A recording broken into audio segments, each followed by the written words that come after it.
नमस्कार, लोकतंत्र में आपका स्वागत है। मैं हूं आपके साथ रविंद्र सिंह। कांग्रेस के अध्यक्ष पद के चुनाव की बात करेंगे। कांग्रेस अध्यक्ष पद के लिए चुनाव को लेकर स्थिति अब साफ हो गई है। सीनियर नेता मल्लिकार्जुन खड़गे, सांसद शशि थरूर और झारखंड कांग्रेस के नेता KN त्रिपाठी यानी कृष्णानंद त्रिपाठी ने पार्टी चीफ के लिए नॉमिनेशन फाइल किया है। ऐसे में कांग्रेस की टॉप पोस्ट के लिए त्रिकोणीय मुकाबले के आसार नजर आ रहे हैं। वरिष्ठ नेता जो कांग्रेस के हैं मल्लिकार्जुन खड़गे ने आज अध्यक्ष पद के लिए अपना नामांकन दाखिल कर दिया। उनकी उम्मीदवारी के प्रस्तावकों में पार्टी नेता अशोक गहलोत, दिग्विजय सिंह, प्रमोद तिवारी, PL पुनिया, AK एंटनी, पवन कुमार बंसल और मुकुल वासनिक जैसे बड़े नेता शामिल रहे। कांग्रेस में बदलाव की वकालत करने वाले G23 समूह के नेता आनंद शर्मा और मनीष तिवारी भी खड़गे के नामांकन के प्रस्तावकों में शामिल रहे। तिवारी ने कहा कि खड़गे पार्टी के सबसे अनुभवी नेताओं में शुमार हैं और दलित भी हैं। थरूर ने भी आज दोपहर AICC यानी all India Congress committee office पहुंचकर अपना नॉमिनेशन फाइल किया। इसके बाद उन्होंने कहा कि खड़गे साहब का बहुत सम्मान करता हूं। अगर कई लोग नामांकन दाखिल करेंगे तो अच्छी बात है और लोगों को भी विकल्प मिलेगा। मैंने किसी को नीचा दिखाने के लिए ऐसा नहीं किया। हमें एक साथ काम करने की जरूरत है। मुझे लगता है कि खड़गे हमारी पार्टी के भीष्म पितामह। कांग्रेस अध्यक्ष पद के चुनाव के लिए मतदान 17 अक्टूबर को होगा और इसके परिणाम 19 अक्टूबर को घोषित किए जाएंगे। नामांकन वापसी की आखिरी तारीख 8 अक्टूबर है। लेकिन ये पूरा जो खेल हो रहा है ये है क्या? खड़गे आए, दिग्विजय आए, गहलोत आए, ये सब जो चीजें चली हैं, हम जरा समझ लेते हैं खड़गे की स्थिति को भी कि आखिर वजह क्या है। ये नाम अब अचानक से और तेज चर्चा में क्यों आ गया है, समझते हैं, फिर चर्चा को आगे बढ़ाते हैं।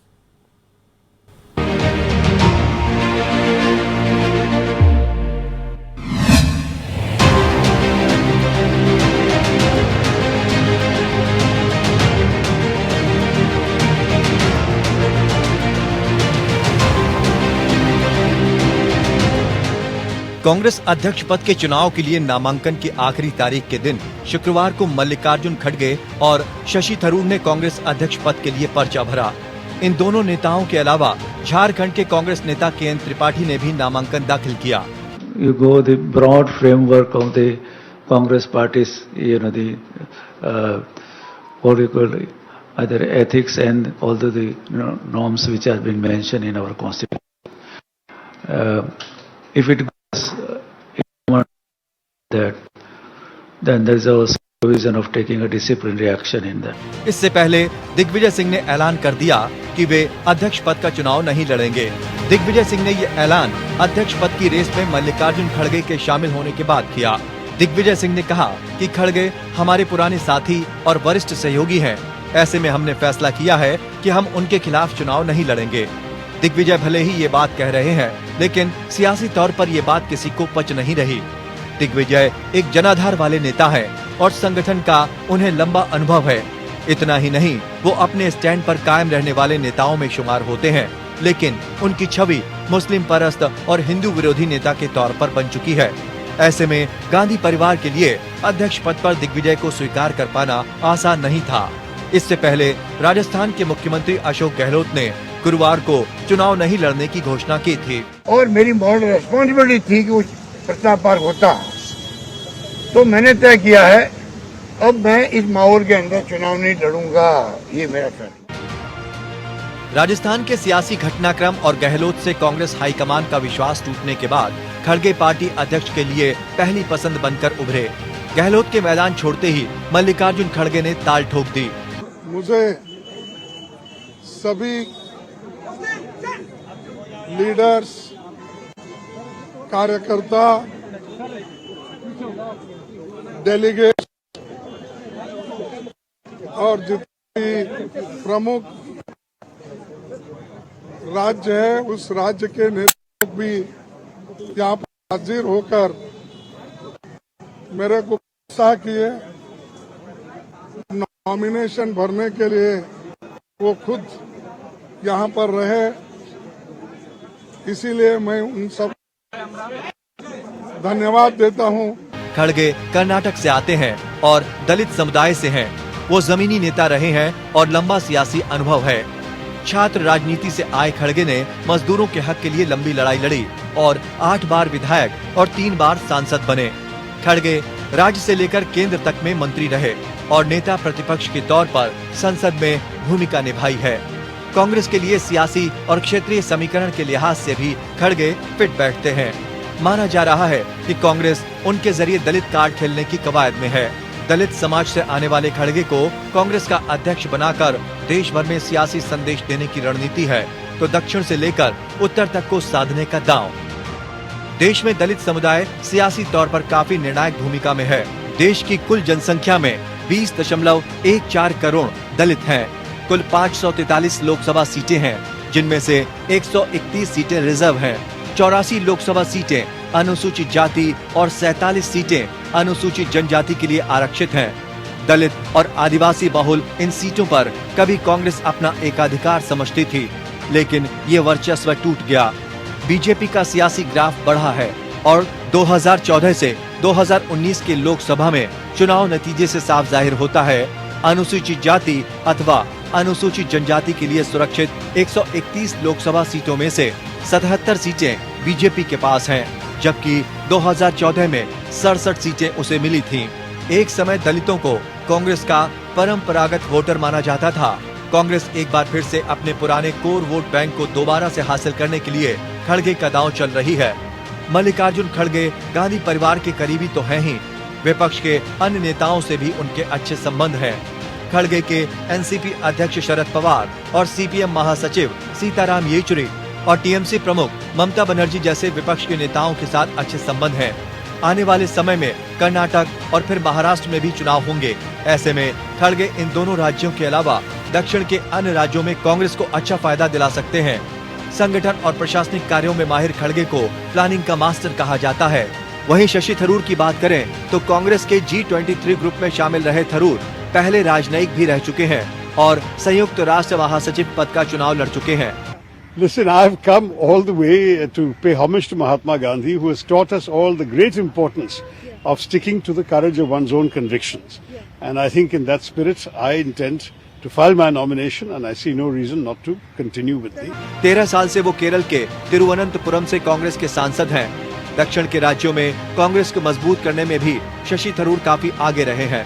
वो केवल दक्षिण नहीं बल्कि उत्तर भारत में भी काफी चर्चित हैं। कांग्रेस में बदलाव चाहने वाले युवाओं के बीच थरूर की लोकप्रियता पहले से ज्यादा है। शशि थरूर के पास भले ही मल्लिकार्जुन खड़गे जितना संगठन का अनुभव ना हो, लेकिन आम लोगों में थरूर खड़गे से ज्यादा लोकप्रिय चेहरा है।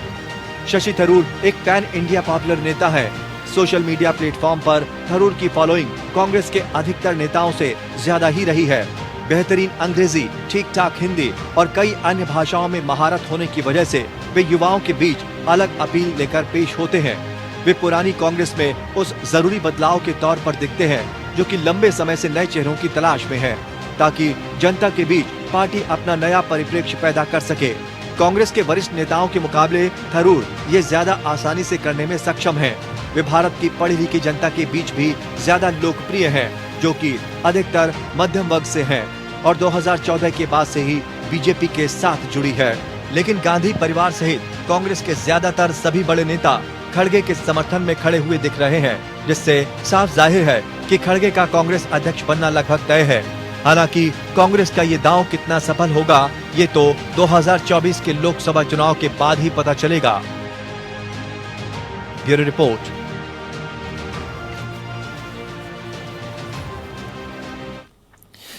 मुकाबला रोमांचक होने वाला है, ऐसा कहा जा रहा है। अब शशि थरूर बनाम खड़गे माना जा रहा था, लेकिन अब केएन त्रिपाठी साहब भी आ गए हैं, तो ये त्रिकोणीय मुकाबला होगा या सिर्फ जो नाम ऊपर है सबसे वो खड़गे का आता है? क्यों आता है, इसको समझने की कोशिश करते हैं हम। चर्चा में 3 खास मेहमान हमारे साथ शामिल हैं। अश्विनी शाही, प्रवक्ता भारतीय जनता पार्टी, रत्नाकर सिंह, प्रवक्ता कांग्रेस, और योगेश सोनी, राजनीतिक विश्लेषक के तौर पर आज हमारे साथ जुड़े हैं। आप तीनों मेहमानों का बहुत बहुत स्वागत करते हैं। रत्नाकर जी, शुरुआत तो आपसे ही करते हैं। कम से कम 3 चेहरे सामने तो आ गए जिनको अब देख सकती है जनता, समझ सकती है इनके बीच मुकाबला होगा, लेकिन अचानक से नाम आया केएन त्रिपाठी साहब का, और सबसे ज्यादा अगर किसी को पसंद किया गया, जिनका नाम प्रस्ताव के तौर पे प्रस्तावित किया गया वो है खड़गे साहब। चल क्या रहा है कांग्रेस में? देखिए, कांग्रेस जो है एक ऐसी पार्टी है जहां पे हर व्यक्ति स्वच्छंद है अपना नॉमिनेशन फाइल करने के लिए अध्यक्ष पद के लिए। तो लोकतांत्रिक पार्टी है, लोकतांत्रिक प्रक्रिया के तहत जो है अध्यक्ष पद का चुनाव होता है। रही बात खड़गे जी की, तो खड़गे जी को मैं बता देना चाहता हूं कि खड़गे जी अपने जीवन काल में 10 चुनाव जीत चुके हैं और एक बड़े दलित चेहरा के रूप में जाने जाते हैं। और उन्होंने दक्षिण भारत में दलितों के लिए बहुत सारे काम किए हैं, लैंड एक्विजिशन से लेकर के गरीब मजदूरों का शेल्टर दिलाने तक का काम किया है इन्होंने।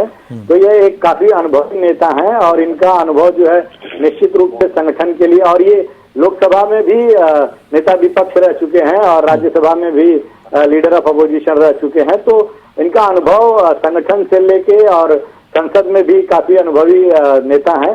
तो कहीं न कहीं इसका फायदा पूरी तरह से कांग्रेस पार्टी को मिलने वाला है और संगठन को एक मजबूती देने का ये काम करेंगे। और सभी कार्यकर्ता नेताओं का यही उम्मीद है कि जो है आने वाले 2024 में संगठन इतना मजबूत हो जाएगा कि हम भारतीय जनता पार्टी को सत्ता से बेदखल कर सकें। एक बात बताइए रत्नाकर जी, पार्टियां युवा अध्यक्ष ढूंढ रही हैं कि युवाओं को कुछ प्रेरित किया जा सकेगा, लोगों को जोड़कर रखा जा सकेगा, तो यहाँ पर क्या स्थिति बन रही जाके?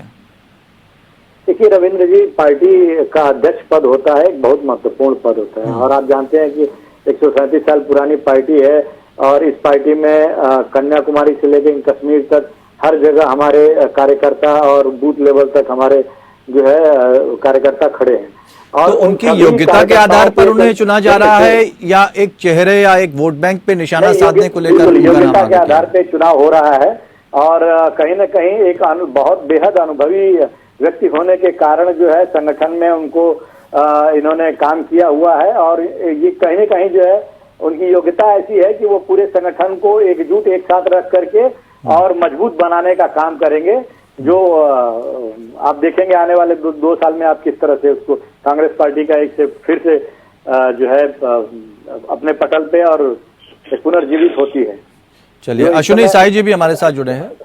अश्विनी जी, चूंकि कई दिनों से चर्चा चल रही, कई दिनों से सियासी ड्रामा भी देखने को मिला, कभी गहलोत आए, कभी दिग्विजय आए और उसके बाद अचानक से दिग्विजय जी वापस लौट जाते हैं, कहते हैं हम तो चुनाव नहीं लड़ेंगे। अब शशि थरूर, 3 चेहरे आ रहे हैं सामने। ये जो पूरी प्रक्रिया अगर हम आपके नजरिए से देखना चाहें तो क्या दिखाई पड़ रहा है आपको? रविंद्र जी, इसको आपने जो शब्द कहा ना, ड्रामा दिखाई दिया। मैं पूरा इसका नाम मैं देता हूँ, ये है ड्रामा। मैंने सियासी ड्रामा किया, आप फंसा दोगे मुझे। नहीं, ये इसका नाम मैं देना चाहूंगा ड्रामा ऑफ कांग्रेस डेमोक्रेसी। और ये पूरा फिल्मी है, इसमें एक्शन भी है, इसमें इमोशन भी है, इसमें सस्पेंस भी है, ये सारी चीजें हैं इसमें। सस्पेंस तो बरकरार, देखिए दिग्विजय सिंह साहब ने कल तक तैयारी की, खड़गे साहब से मिलने गए, मध्य प्रदेश से उनके समर्थक आ गए दिल्ली। खड़गे साहब से उन्होंने कहा स्पष्ट रूप से कि अगर आप पर्चा भर रहे हैं तो मैं नहीं हूं। लेकिन खड़गे साहब ने मना नहीं किया, उन्होंने ये नहीं कहा कि नहीं मैं, उन्होंने स्पष्ट कहा कि नहीं मैं नहीं भर रहा हूं। उसके बाद आज सवेरे 10:30 बजे के बाद अचानक खड़गे साहब को एक दिव्य ज्ञान प्राप्त होता है या कोई दिव्य आदेश प्राप्त होता है गांधी फैमिली से कि आप पर्चा भरोगे, क्योंकि एक वफादार तो बगावत कर चुका था रविंद्र जी, उसका नाम पहले लिस्ट से गायब हो गया। दूसरे ये दिग्विजय सिंह जी पार्टी में पुराने हैं, सब कुछ है, लेकिन इनसे ज्यादा विश्वास उनके ऊपर किया गया कि वो हमारे यशमैन होंगे, क्योंकि दिग्विजय सिंह जी कभी कभी जो है वो डीरेल हो जाते हैं, फ्रीक्वेंसी से बाहर हो जाते हैं। इसलिए ये हुआ कि इनका ज्यादा बेहतर रहेगा, तो अचानक इनका अवतरण हुआ। आज सवेरे से वो ड्रामा चल रहा है। अगर ये सब चीजें होती, ये ड्रामा आप कांग्रेस डेमोक्रेसी नहीं होता, तो शशि थरूर जी को भी बनाया जा सकता था, त्रिपाठी जी को भी बनाया जा सकता था। इनका अवतरण क्यों? मुझे कोई आपत्ति नहीं है, कौन अध्यक्ष बने इनसे, कौन कोई बने, मुझे नहीं है। लेकिन ये दो चीजें जो हो रही हैं, और उसमें देखिए इतना गंभीर चुनाव चल रहा है, नकर जी मुस्कुरा रहे हैं, जयराम रमेश जी का एक ट्वीट आता है, उस पर भी ख्याल कीजिए, ये तो साइड शो है। देखिए अब क्या आ रहा, ये साइड शो है उनका। अब साइड शो भारत जोड़ो को कहते हैं या इसको कहते हैं, ये तो वो जाने। लेकिन आज ये इतना गंभीर विषय इनके यहाँ चल रहा है कि कांग्रेस को एक अध्यक्ष नहीं मिल रहा है।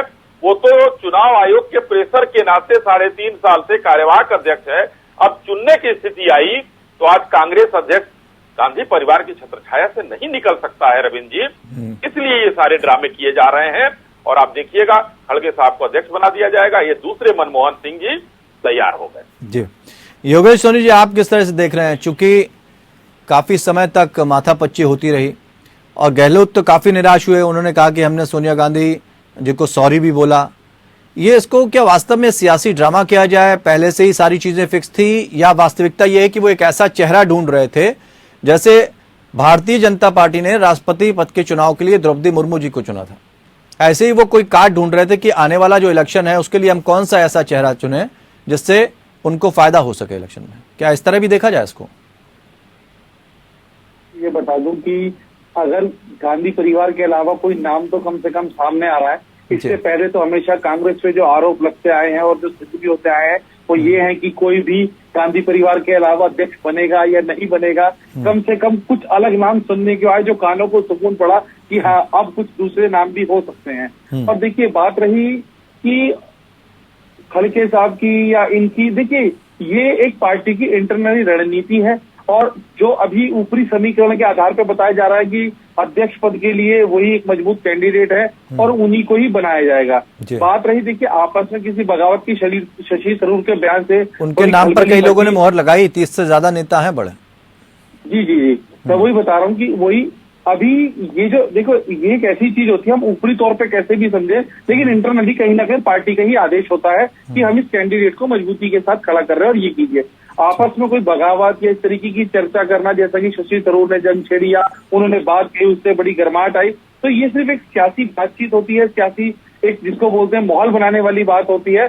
अन्यथा इस पद के लिए जिस तरीके से समीकरण बदले हैं ये बेहद मुझे लगता है रोमांचक खेल हो गया है, क्योंकि इससे पहले भी कल शाम तक परसों दोपहरी तक भी ऐसा कुछ समझ नहीं आ रहा था, लेकिन जैसे खड़गे साहब का नाम आया उस तरीके से पार्टी के तमाम अन्य नेता भी बहुत विचलित है, परेशान है। उनके ऐसा नहीं समर्थक में, क्योंकि उनका जो तजुर्बा है राजनीति का लगभग 4 दशकों का वो बहुत ज्यादा है और कोई दोहराई नहीं है। आपने एक प्रश्न ये पूछा कि जिस तरीके से राष्ट्रपति का बीजेपी ने राष्ट्रपति के लिए कार्ड खेला, उस जिस समाज से वो आती हैं ऐसा ही कुछ है, तो निश्चित तौर पे देखिए जब कोई पार्टी इस तरीके से करती है और उसके रिजल्ट सकारात्मक मिलते हैं तो हर एक को इन चीजों का अधिकार है। अगर कांग्रेस वो चीज कॉपी करती है या उससे समझती है, अगर देश की भाषा में कहें उससे सीख लेती है, तो ये कहीं ना कहीं अच्छी बात है। यदि इस समाज से कोई आता है और वो आपके वोट बैंक को साधने में सार्थक होता है तो कहीं ना कहीं उससे पार्टी की मजबूती बढ़ती है। लेकिन और मुझे लगता है ऐसा होना भी चाहिए। हाँ, लेकिन योगेश जी बीजेपी जो है युवाओं पे ध्यान दे रही है, वो कह रहे हैं कि हमें युवाओं को ध्यान में रखते हुए पार्टी को अपनी युवा बनाना है, तो कांग्रेस इस फील्ड में नहीं आती, कांग्रेस अनुभव को तरजीह दे रही है क्या? देखिए अभी जो कांग्रेस की स्थिति है वो किसी कोने को पकड़ने में सबसे पहले सार्थक हो जाए। बीजेपी से आप कंपेयर करते हो, देखिए बीजेपी इस समय केंद्र में बैठी है, उसका पहला एक्सपीरियंस, दूसरी बार इस तरीके से सरकार बनाना केंद्र में एक बड़ी बात होती है। मतलब आप कहना चाह रहे हैं कांग्रेस को की स्थिति वही है, डूबते को तिनके का सहारा। पहले हाँ, बस ऐसे समझ लीजिए पहले उनको कोना मिल जाए, किनारा मिल जाए, उस किनारे के बाद वो कहीं पहुंचेंगे कि युवाओं को लाना है या किसी अनुभवी को लाना है। अगर ये नाम भी है तो इस नाम के लिए कोई बहुत ज्यादा विरोध नहीं होगा। मुझे लगता है खड़गे साहब के नाम के बाद निश्चित तौर पे जो बाकी जो लोग हैं वो जुड़ेंगे और थोड़ा बहुत कहीं ना कहीं जो मुनाफा होना होगा वो जरूर होगा। अन्यथा किसी युवा को या किसी ऐसे चेहरे को जोड़ा जाए, क्योंकि देखिए कांग्रेस एक पुराने नेताओं की पार्टी, क्योंकि पुरानी पार्टी है तो कहीं ना कहीं जो मौका है वो किसी को युवाओं को देने से पुराने जो घाट नेता है वो कहीं ना कहीं नाराज या निराश ना हो जाए। लेकिन अपग्रेड तो नहीं हो पा रही ना सर, अपग्रेड होने की जरूरत है कांग्रेस को। अपग्रेड होने की जरूरत है, लेकिन अपग्रेड जब होगा जब आपके पास कोई किनारा होगा। आप कंपेयर नहीं कर सकते बीजेपी से जो मौजूदा केंद्र सरकार में और जिस तरीके से वो सरकार बना रहे हैं, तो कांग्रेस को उस तरीके से हम नहीं समझ सकते, क्योंकि अभी कांग्रेस की स्थिति है कि अध्यक्ष पद की देखिए अभी पीछे जो भारत जोड़ो यात्रा में 8 विधायक बाकी हुए और पीछे इतने वरिष्ठ नेता वो चले गए, तमाम ऐसे नाम है कि करके क्या लिया जाए। गुलाम नबी आजाद साहब बड़े नाम है वो भी चले गए, तमाम ऐसे नाम है, चेहरे हैं जिनकी वजह से पार्टी में कहीं ना कहीं वो जिस गति से वो चल रहे थे, वो गति से भी उतर रहे हैं। तो मुझे लगता है लेकिन एक कयास लगाए जा रहे थे, इसके बाद मैं रत्नाकर जी के पास जाऊंगा। एक कयास ये लगाए जा रहे थे कि चिंतन शिविर के बाद कांग्रेस जो है वो और परेशान हो गई, लेकिन क्या मैं इसको अगर दूसरी तरह से देखूं, दूसरे नजरिए से देखूं, क्या चिंतन शिविर के बाद चीजें बदली हैं? कांग्रेस ने बहुत स्ट्रिक्ट स्टैंड लिया है कई चीजों पर। देखिए, मैं इसको ऐसा तो नहीं कहता कि इस तरीके से कोई स्टैंड लिया है, क्योंकि इस समय मैंने फिर आपसे कहा कि जो कांग्रेस की स्थिति है वो कहीं ना कहीं पहले अपने कुटुंब को बचाने के लिए बहुत जरूरी है। जो पीछे हालात हुए वो कहीं ना कहीं चिंताजनक और बेहद विचलित करने वाले हैं। तो अभी इन सब चीजों पे मुझे लगता है बात ये गौर करने की बजाय क्या फायदा क्या नुकसान होगा। ठीक है, रत्नाकर जी आप समझ गए होंगे। योगेश जी कहना चाह रहे हैं कि कोना ढूंढ रही है कांग्रेस, जैसे डूबते को तिनके का सहारा चाहिए, एक सिरा मिल जाए उसके बाद पकड़ के वो अपनी नैया बचा लेगी। इस स्थिति में है कांग्रेस अभी, और खड़गे का नाम शायद इसीलिए आगे बढ़ाया गया क्योंकि सारी चीजें शॉर्ट आउट हो जाएंगी, ना कोई बगावत करेगा, सारी चीजें हर चीज, और एक रिमोट कंट्रोल के तौर पर चलने वाले दूसरे व्यक्ति मिल जाएंगे।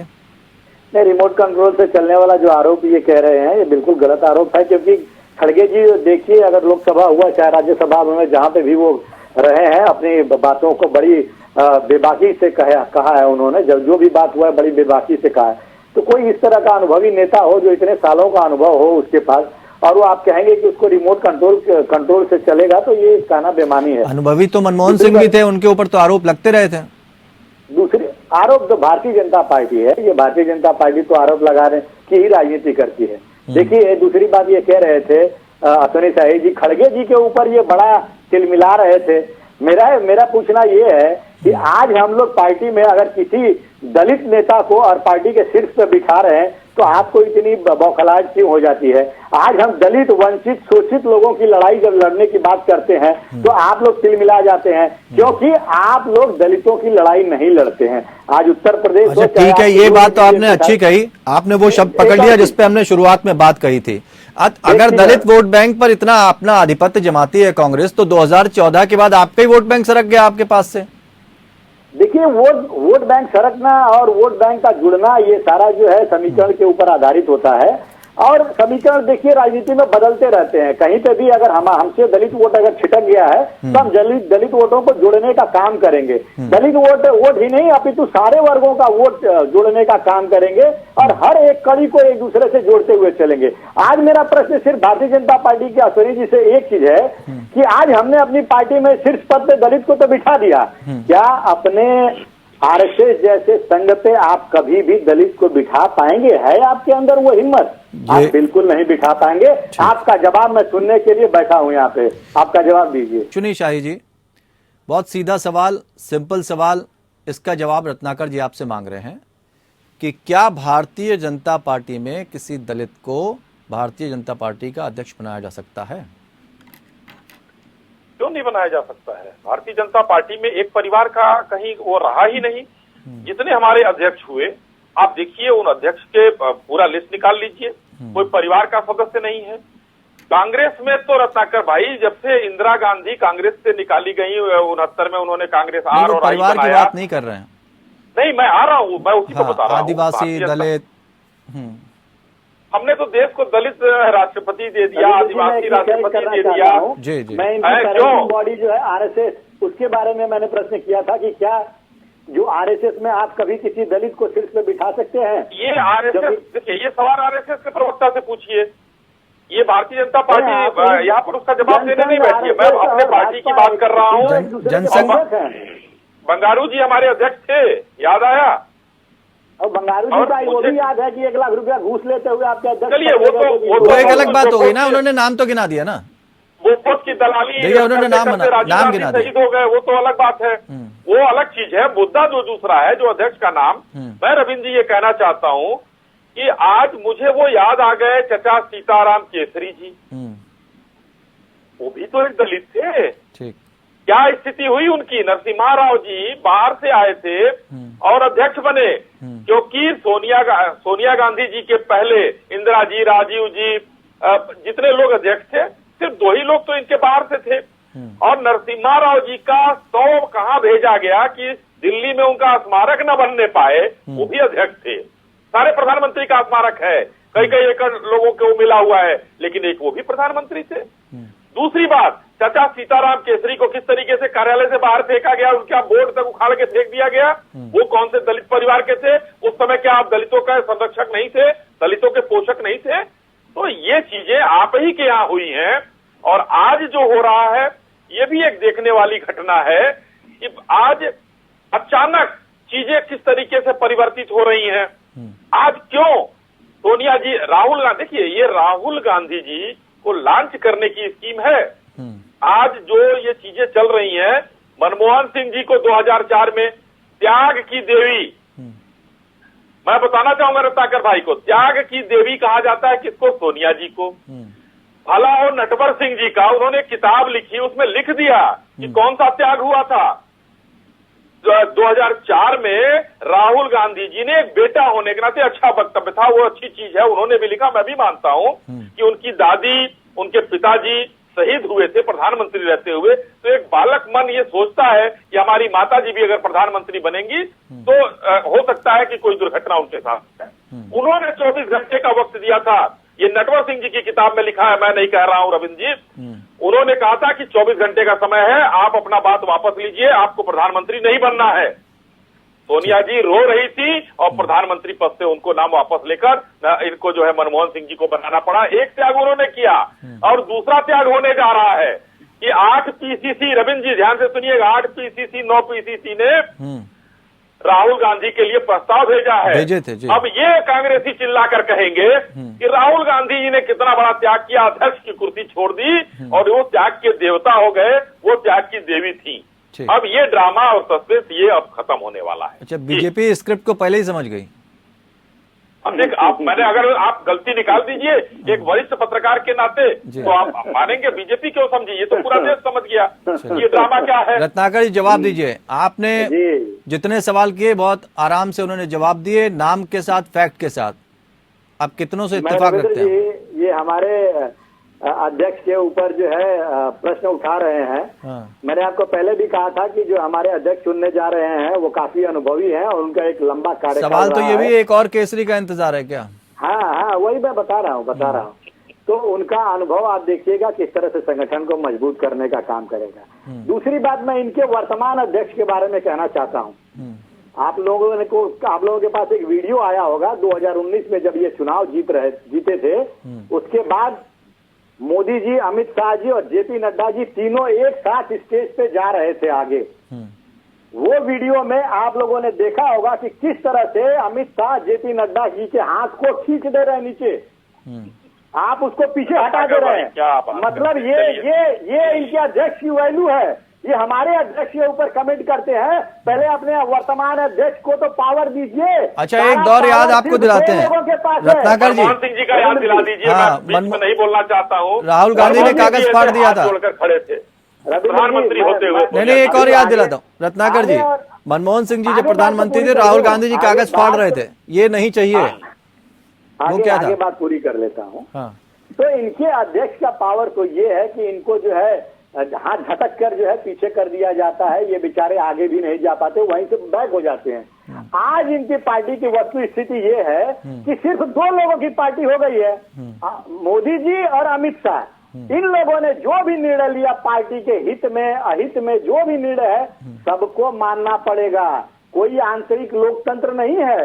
यहाँ पे संसदीय बोर्ड में इनके चहेतों को रखना है कि वह लोगों को देखिए इसका अब मैं आप दोनों से सवाल हैं। लूंगा ना इस पर, तो शायद हो सकता है अपनी अपनी बात को आप सर्वोपरि रखेंगे, लेकिन मुझे लग रहा है योगेश जी ज्यादा आसानी से जवाब दे पाएंगे कि जिस लोकतंत्र की आप बात कर रहे हैं वो किस पार्टी में है। योगेश जी निराकरण कर दीजिए इस समस्या का, नहीं तो दोनों लोग यही कहेंगे कि हमारी पार्टी में ज्यादा लोकतंत्र है। देखिए, राजनीति में लोकतंत्र को बड़ा मुश्किल ढूंढने को मिलता है। सीधी सी बात है, जिसकी लाठी उसकी भैंस। नहीं, यहाँ तो ये कहा जा रहा है कि हमारे दाग ज्यादा अच्छे हैं। बड़ी अच्छी बात आपने बताई, दाग बहुत अच्छे हैं। लेकिन देखिए, मैं तो एक ही बात कहूंगा, यदि इस तरीके की चीज सामने आ रही है और देखिए हम पे कटाक्ष के लिए, क्योंकि मेरे दोनों भाई अलग अलग पार्टी से हैं, तो अपनी बात रखना और एक दूसरे की बात को गिराना, ये तो स्वाभाविक बात है जो राजनीति में चलता है। लेकिन एक बात दोनों में और अच्छी है योगेश जी कि बड़ी शालीनता से अपनी बात रखते हैं। ये बहुत अच्छी बात है। एक बात और कहूंगा, रत्नाकर भाई कुछ थके हुए लग रहे हैं, जिस ऊर्जा से ये अपनी बात रख नहीं पा रहे हैं। अब वो भारत जोड़ो यात्रा में बिजी है ना। आज ये पांचवा चैनल है। कुछ गड़बड़ी लग रही है। भारत जोड़ो यात्रा में बिजी हैं योगेश जी। सही बात है, सही बात है। लेकिन आज मेरे ये साथ आज ये इनकी पांचवा आज कई चैनल है, डिबेटें हो चुकी है। मैं बोलते बोलते थक गया। अरे अभी 2024 तक बोलना है रत्नाकर जी। जी जी जी 2024 में आजीवन बोल रहा है। आज मुझे लग रहा है थोड़ा सा मामला टाइट नजर आ रहा है। खैर बहरहाल, तो मेरा कहने का अर्थ ये हुआ कि अगर गैर गांधी परिवार के जिसकी वजह से बहुत अत्यधिक कुंठा कार्यकर्ताओं में, समाज में, दुनिया में, देखिए बीजेपी ने इस बात को बहुत अच्छे से घुमाया। जो राजनीति एक सच्ची और एक सही राजनीति होती है कि विपक्ष को कैसे उस चीज पे किस रणनीति से कैसे घेरा जाए। अगर देखिए 98 के बाद से लेकर अब तक लगातार इसी दंश को लगातार झेलते कांग्रेस में काफी समय हो गया, और जैसे ही फॉर्म में आई बीजेपी तो इन्होंने अपने इस मुद्दे को एक बड़े मुद्दों में लिया कि कांग्रेस के अंदर जो अध्यक्ष पद है वो गैर गांधी परिवार के बड़ा असंभव सा होता जा रहा है। तो इस बार यदि ऐसे नाम हो रहे हैं, जैसा मैंने अपने पिछले दंश में भी कही, ये बेहद जरूरी है, बहुत बढ़िया है, कांग्रेस के लिए एक जान फूकने वाली बात है। और मुझे लगता है ऐसी चीजों के लिए होते रहते नहीं, लेकिन अश्विनी जी तो आरोप लगा रहे घूम फिर के स्थिति वही बनेगी जाकर। देखिए कोई भी चीज यदि अगर नासूर बन जाती है तो हमें उसका निवारण करना चाहिए। यदि कोई शरीर का अंग भी गल जाता है, डॉक्टर उसको काटने की बात करता है। यही स्थिति है कि अगर अध्यक्ष पद के लिए, देखिए हम इस पर पता नहीं कितनी डिबेट कर चुके, कितना बोल चुके, कितना लिख चुके, लेकिन आज अगर ऐसी चीज सामने आ रही तो मुझे लगता है ये कांग्रेस के लिए एक सकारात्मक संदेश है। और जिस तरीके से खड़गे साहब का नाम लिया जा रहा है, ये भी एक बेहतर विकल्प उन्होंने चुना है। हम युवा और बुजुर्ग और नहीं तो शशि थरूर कहाँ पीछे रह गए, या केंद्र त्रिपाठी कहाँ पीछे रह जाएंगे? अगर हम पैमाना अगर देखें, क्योंकि शशि थरूर भी बहुत लोकप्रिय हैं, उनका भी अपना अनुभव काफी ज्यादा है, देश विदेश दोनों जगह उनकी अपनी पहचान है, अपनी बात को लेकर, अपनी शैली को लेकर बहुत ज्यादा जाने जाते हैं। जी निश्चित तौर पे, लेकिन ये आंतरिक फैसला है और ये आंतरिक फैसला हमेशा पार्टी करती है। और पार्टी को देखिए जो अंदर से जो एक आवाज आती है, अंदर से जो बात निकलती है, अंत में मोहर उसी बात में लगती है। तो ये जो नाम है, ये जो माहौल बनाया जा रहा है, ये तो सिर्फ एक दिखावे के लिए आंतरिक तौर पे कांग्रेस। योगेश जी वो अंदर वाली बात बता दीजिए। योगेश जी अंदर से जो बात आती है वो खुलासा कर दीजिए। अंदर से कुछ नहीं, देखिए एक भूमिका बनाई जाती है और मुझे लगता है आ रहे हैं रत्नाकर जी, हम इसमें कितनी भी नकारात्मक। अश्विनी जी आपकी बात का जवाब रत्नाकर जी देंगे, आप गलत जगह आप अप्रोच कर रहे हो। नहीं, मैं जो ये चाह रहा था कि योगेश जी अंदर वाली जो चीज है वो बता दें। देखिए नकारात्मकता में सकारात्मक ढूंढना ही हमारा फर्ज, कर्तव्य, धर्म होता है। और मुझे लगता है, तो फिर कहूंगा कि ये बात कहते हुए मुझे भी बहुत समय बाद अच्छा लग रहा है। जबान तरस गई थी कि कोई कांग्रेस अध्यक्ष पद के सिवाय कोई दूसरा नाम भी लिया जाए। पिछले इतने वर्षों से हम एक ही चीज, एक ही तर्ज पे चलते जा रहे थे, वही सब चीजें कर रहे थे। तो आप कांग्रेस को अप्रोच कर रहे हैं क्या? बड़ा सुकून मिल रहा है आपको? मैं सुकून में, मुझे ये लग रहा है कि जिस तरीके से बीजेपी ने इस बात को भी मुद्दा बनाया, ये बड़ी बेहतर बात है और बहुत अच्छी बात है। जिस तरीके से इन चीज, देखिए ना कोई ये चुनावी मुद्दा है, ना ये कोई ऐसा मुद्दा है, लेकिन प्रशंसा बीजेपी की ये है कि बीजेपी ने इसको बनाया बहुत। हाँ ठीक है, लेकिन क्या कांग्रेस के पास ये स्थिति होगी? क्योंकि अगर खड़गे का नाम आप लेकर आ रहे हैं, इससे क्या लगता है कि वो वोट बैंक जिस पर जो उनका अपना कभी हुआ करता था, जो अलग अलग भागों में बट गया, जो भारतीय जनता पार्टी की तरफ खिसक गया, इस नाम के साथ वो उस वोट बैंक को बुना पाएंगे, या एक तीर से दो निशाने चलने की कोशिश कर रहे हैं कि अब वो दक्षिण से लेकर उत्तर तक, चूंकि खड़गे साहब को लोग ज्यादा पसंद करते हैं, सबसे बातचीत भी वो करते रहते हैं, तो इस वजह से उनका नाम सामने आया। भविष्य के गर्भ में क्या छुपा ये तो नहीं कह सकते, और आज की डेट में बहुत शॉर्ट टर्म लोगों की मेमोरी है। अगर हम सोचे कि उस पुराने वोट बैंक को साथ के, उस दलित समाज को साथ के, ये कहना बहुत आज अजीब सा है। क्योंकि पिछले 10 दशक भर में जो राजनीति का स्वरूप बदला है वो हमने भली बात देखा है। लोग किसी भी चीज को, जो जनता है वो उसको बहुत अच्छे से पकड़ लेती है और बहुत ही जल्दी भूल भी जाती है। तो मैं ये नहीं कहता, हाँ कांग्रेस ने निश्चित तौर पे इसी सोच पे उनको उतारा है कि पुराना वोट बैंक सज जाए, कुछ ये समाज सज जाए, उस तरीके का वर्ग सज जाए, लेकिन कहना मुश्किल है क्योंकि अभी एक देसी भाषा में डायलॉग है, पिक्चर अभी बाकी है मेरे तो अभी मुझे लगता है इन सब चीजों के लिए कहीं ना कहीं एक समय है, वो देना होगा। पहले तो एक अध्यक्ष बनी जाए, एक नाम बदला जाए, तो उसके बाद ही कोई रणनीति बनेगी, उसके बाद ही कुछ कहा जा सकता है। रविंद्र, लेकिन मल्लिकार्जुन खड़गे अगर बन जाते हैं तो शायद कांग्रेस ये कहने में सक्षम होगी कि नाम ही काफी है। पसंद गहलोत थे, सामने आए दिग्विजय और आप खड़गे साहब। तो सबसे पहले तो आप अपनी बात रख लीजिए, फिर उसके बाद हम कुछ और सवाल पूछेंगे। जो आप अश्विनी जी की बात का आप जो जवाब देना चाह रहे थे जी, वो दे लीजिए पहले। मैं ये जवाब नहीं, मैं अपनी बातों को रखना चाहता हूं कि देखिए कांग्रेस पार्टी जो है वो हर तरफ से अपने संगठन को भी मजबूत करने का काम कर रही है। आप देख रहे हैं कि किस तरह से जो है हम लोगों ने पूर्णकालिक अध्यक्ष जो है वो चुनने का भी प्रक्रिया जारी है। वो 19 अक्टूबर को आपको पूर्णकालिक अध्यक्ष भी मिल जाएगा। और रही बात जमीन पे उतरकर जनता के बीच जाने की, तो राहुल गांधी आज 3570 किलोमीटर की जो यात्रा भी कर रहे हैं, उसमें ये जमीन पर लोगों से मिल रहे हैं। और आपने देखा कि किस तरह से अथाह जन समूह जो है साउथ में उनके साथ जुड़ने का काम कर रहा है। तो हम हर तरफ से अपनी पार्टी को मजबूत करने का काम कर रहे हैं। निश्चित रूप से कांग्रेस पार्टी के अभी जो है थोड़े से दिन जो खराब बिल्कुल चल रहे थे, लेकिन अब जो है परिस्थितियां बिल्कुल बदलेंगी। जिस तरह से हम लोगों ने उदयपुर में नवचिंतन संकल्प शिविर में कुछ रेजोल्यूशन पास किए थे, उसके ऊपर काम कर रहे हैं। हम युवाओं को ज्यादा तवज्जो दे रहे हैं। एक व्यक्ति एक पद का जो फार्मूला लेकर आगे बढ़ रहे हैं। तो इस तरह की चीजें जो कहीं न कहीं जो संगठन में वो क्रियान्वित करने का काम कर रहे हैं। लेकिन संगठन की कमान, तो यही तो दिक्कत हो जाती है ना। आप जिस मजबूती की बात कर रहे हैं, जिसको आप कमान सौंपते हैं वही छोड़कर चला जाता है। नहीं, देखिए गहलोत जी की बात मैं कहना चाहता हूं। गहलोत जी ने खुद आकर प्रेस बहुत सारे चैनल्स पे भी ये बातें उन्होंने रखा है कि वो चूंकि जिस प्रकार के 2 दिन पहले 3 दिन पहले जो राजस्थान में जिस प्रकार की परिस्थिति बनी, उससे कहीं न कहीं वो काफी क्षुब्ध थे। मतलब ये माना जाए उनकी जिद के आगे कांग्रेस बैकफुट पर चली गई। उनकी जिद के आगे, गहलोत की जिद के आगे कांग्रेस बैकफुट पर चली गई। नहीं, ऐसा नहीं है। कांग्रेस पार्टी, देखिए कांग्रेस पार्टी एक लोकतांत्रिक पार्टी है और ये 30 तारीख तक जो आज लास्ट डेट सब।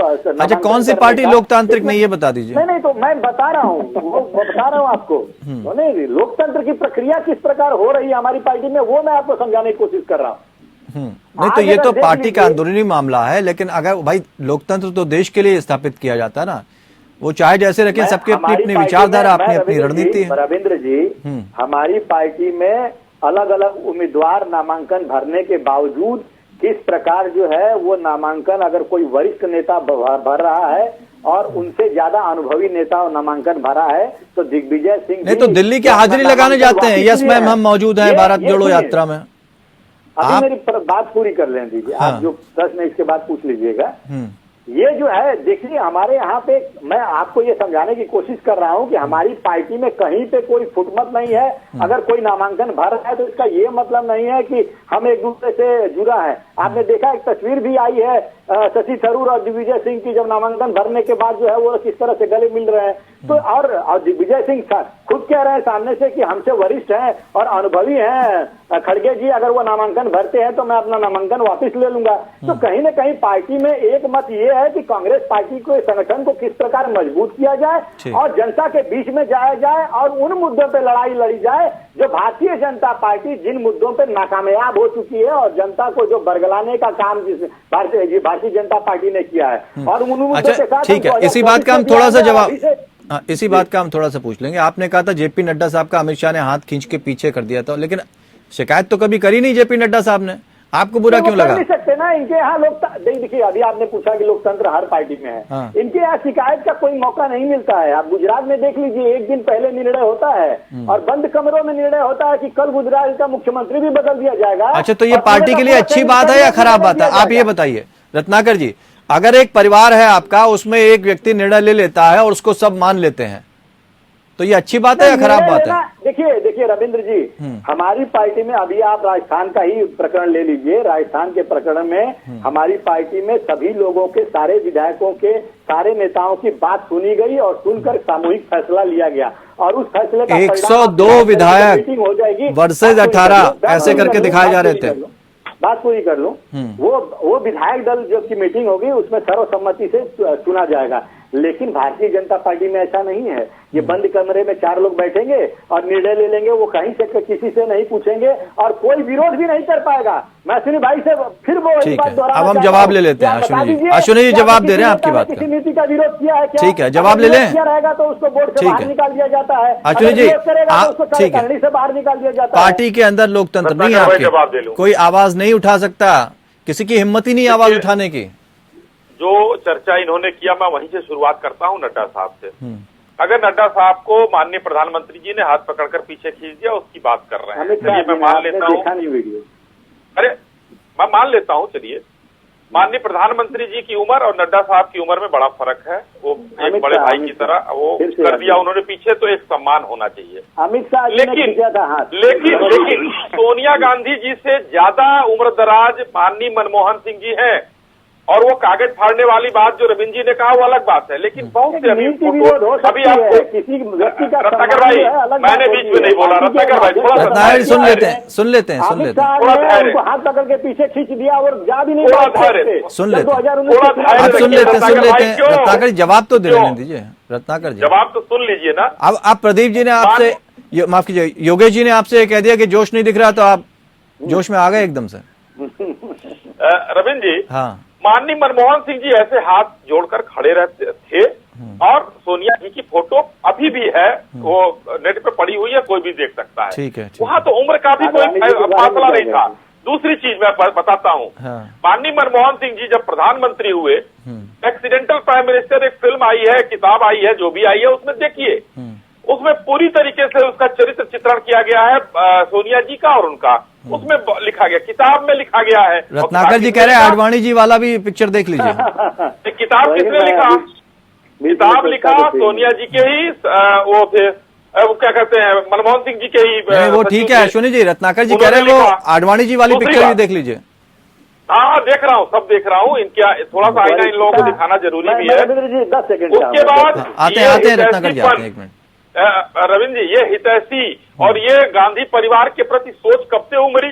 91 में जब माननीय नरसिम्हा राव जी प्रधानमंत्री होते हैं और वित्त मंत्री होते मनमोहन सिंह जी, तो एक समय ऐसा आया कि देश के पास कोई रिजर्व नहीं रह गया था, कुछ उधार चुकाने के लिए 47 टन सोना गिरवी रखना पड़ा था।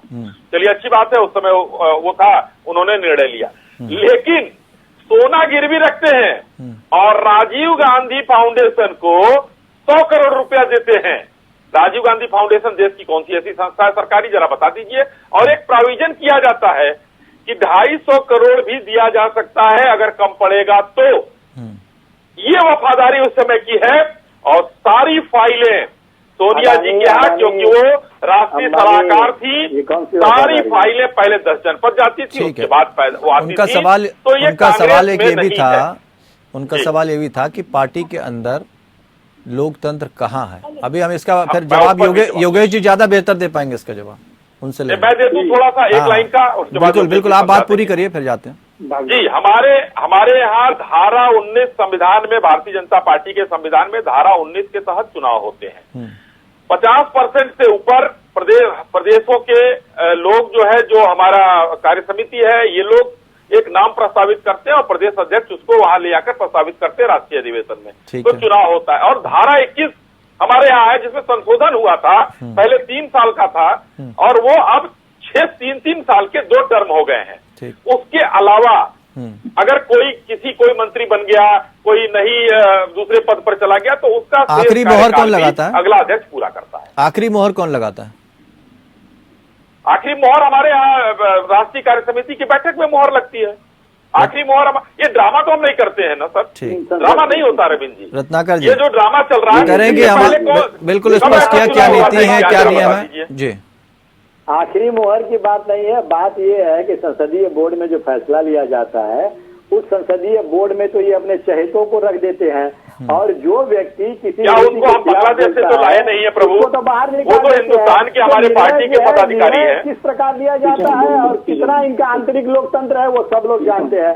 मैं ये बात, दूसरी बात कहूंगा, ये कह रहे थे कि सम्मान की बात, वरिष्ठ नेताओं के सम्मान की बात, तो रविंद्र जी देखा किस प्रकार आडवाणी जी बेचारे को जैसे ही प्रधानमंत्री बने मार्गदर्शक मंडल में भेज दिया जाता है, और हाथ जोड़े एकदम हाथ जोड़े, और प्रधानमंत्री उनके पास से गुजर जाते हैं, उनको देखते भी नहीं है। तो ये तो सम्मान देने वाली बात है, जिसका फोटो पूरा सभी लोगों ने देखा और वायरल हुआ। और रही बात, कह रहे हैं कि ये जो है किसी एक संस्था को फायदा पहुंचाने की बात कर रहे हैं, तो भाई साहब, हमारी पार्टी जो है ना, आपकी पार्टी की तरह नहीं है कि जो सिर्फ अडानी और अंबानी को अमीर बनाने का काम करे। आज ही मैं पढ़ रहा था, फाउंडेशन को भी अमीर बनाने का काम करते हैं आप, तो सही है कि 30 लाख राजीव गांधी जी भी अपने एक मित्र को लेकर आए थे बाहर से। हाँ, इनके कार्यकाल में लाखों लोग आज जो है रात का भोजन नहीं ग्रहण करते हैं और भूखों सोने को विवश है। और वहीं पे अडानी जी जो है वो विश्व के दूसरे रत्नाकर भाई, देश के पास कर्जा चुकाने का, सामान मंगाने का पैसा नहीं है। ठीक है, हम दूसरी तरफ चले जाएंगे। योगेश जी, जी। क्या लगता है कि ये सहारा मिल पाएगा यहाँ से? एक अच्छा कदम है यहाँ पर अगर खड़गे बनते हैं, या शशि थरूर ज्यादा अच्छे साबित होंगे अगर हम दोनों की तुलना कर लें? आप मेरी व्यक्तिगत राय जानना चाहते हैं तो As a- शशि हाँ। थरूर की अपेक्षा के साथ का जो अनुभव है, क्योंकि शशि थरूर की छवि है तो थोड़ा सा दूसरी छवि आ जाती है। तो मेरा कहने का अर्थ ये है कि एक लोकप्रियता का फायदा के तौर पे देखा जाए तो शशि थरूर का नाम पहले आना चाहिए। और यदि हम अनुभव की बात करें और जिस तरीके से स्थिति है पार्टी की, उस हिसाब से खड़गे साहब का अनुभव चूंकि कहीं ना कहीं राजनीतिक काम आ विश्लेषक सकता है तो उस हिसाब से अगर हम देखें 2024 के इलेक्शन पर तो नजर रहेगी। गुजरात का भी इलेक्शन आ रहा है, ऐसे में बेनिफिशियल देखिए- क्या रहेगा? क्योंकि चेहरा अगर सामने आता है तो बहुत सारे समीकरण भी बदल जाएंगे। देखिए, मैंने फिर जैसे भी पहले भी कहा कि हम इस आधार पे समीकरण बदलने के लिए कोई बहुत बड़ी हुंकार नहीं भर सकते, क्योंकि कोई भी चीज को समझने के लिए, कोई भी कैलकुलेशन को लेने के लिए एक थोड़ा सा समय चाहिए होता है। ठीक और है। आज के दौर में लोग, जैसा मैंने बताया कि 4 दिन पुरानी घटना भूल जाते हैं, फिर आगे बढ़ जाते हैं। तो इन दोनों के बीच में अंतराल की वजह से कुछ भी हो, लेकिन इस घटना से दोनों पार्टियों के लिए आज अच्छी बात है, बीजेपी और कांग्रेस के लिए, कि बीजेपी जिस चीज का आरोप या जिस चीज को भुनाती थी, आज इनकी बात जो है वो जो है कांग्रेस ने काट के अध्यक्ष पद के लिए कोई दूसरा नाम चुना है। और कांग्रेस के लिए अच्छी बात है, जिस आरोप को वो झेल रही थी, आज वो नाम बदल जाएगा। और जी। बात रहती है, देखिए, किसी भी चीज का फायदा नुकसान हम एकदम ही जरूर है, क्योंकि हिंदुस्तान जैसा जो देश है वो ऐसे मानिए कि उस देश को संचालित करने का अर्थ है कई देश एक साथ संचालित करना। क्योंकि यहाँ जाति, धर्म, बोली, हर 20-25 किलोमीटर भाषा बदलती है, पानी बदलता है, लोगों की बात विचार बदलते हैं। तो किससे क्या सदेगा, किससे क्या मैसेज जाएगा, ये कहीं ना कहीं समझने के लिए थोड़ा सा समय चाहिए होता है। क्योंकि देखिए, खड़गे चलते साहब चलते का एक बात no और doubt- बता दीजिए जो आपसे जवाब चाहेंगे। जी, लोकतंत्र जी, किस पार्टी में? लोकतंत्र दोनों पार्टियों में बने रहने देना चाहिए। चलिए, बहुत बहुत शुक्रिया आप सभी मेहमानों का हमारे साथ चर्चा में शामिल होने के लिए। तो फिलहाल कांग्रेस का एक दांव यहां पर खेला गया है। हालांकि सियासी ड्रामा बहुत कुछ देखने को मिलेगा, लेकिन कांग्रेस को क्या वो फायदा मिल पाएगा खड़गे से जो कभी मिला करता था? वो अपना वोट बैंक वापस पा सकेंगे, उस दलित वोट बैंक को जिस पर वो निशाना साधने की कोशिश करते हैं? अगर ये दांव ठीक बैठता है तो 2024 तक काफ़ी कुछ चीज़ें बदलती नज़र आएंगी, क्योंकि उससे पहले गुजरात के भी चुनाव होने हैं। अब कांग्रेस को यहाँ पर जीवनदान या यूं कहे कि नई ऑक्सीजन के तौर पर मिल सकती है या नहीं, ये समझना होगा।